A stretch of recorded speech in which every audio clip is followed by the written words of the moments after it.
Apa kabarnya hari ini? Puji nama Tuhan, jika kita ada sebagaimana kita ada, tentu semua oleh karena kemurahan Allah yang setia memelihara dan memberkati kehidupan kita.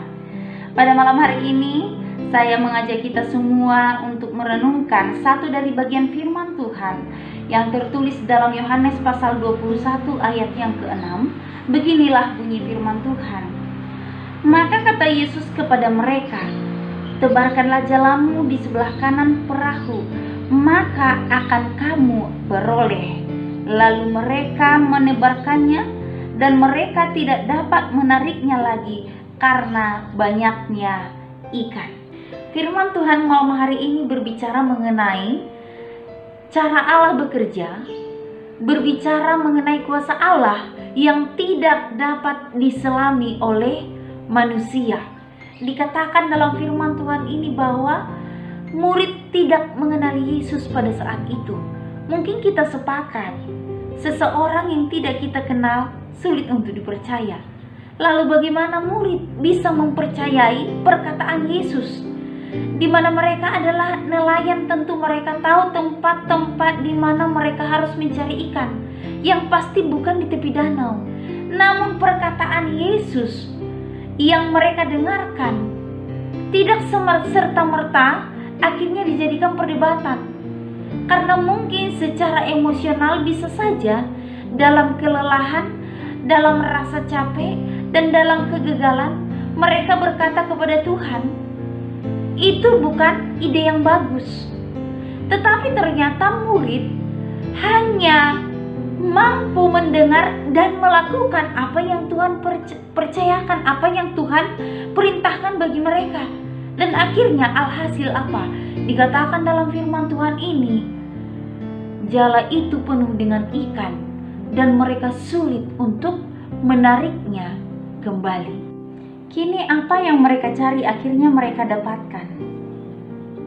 Rahasianya adalah yang pertama, sekalipun mereka merasa lelah, sekalipun mereka gagal pada saat itu, mereka tetap mau mendengarkan perkataan Tuhan.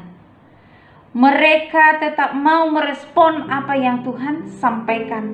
Mereka mau menerima apa yang Tuhan katakan. Dan terlebih mereka melakukan apa yang Tuhan perintahkan. Melakukan kehendak Allah, melakukan perintah Allah, melakukan kemauan Allah tidak memang segampang apa yang kita pikirkan. Karena seperti hal yang dialami oleh para murid, tepi danau bukan tempat yang pas.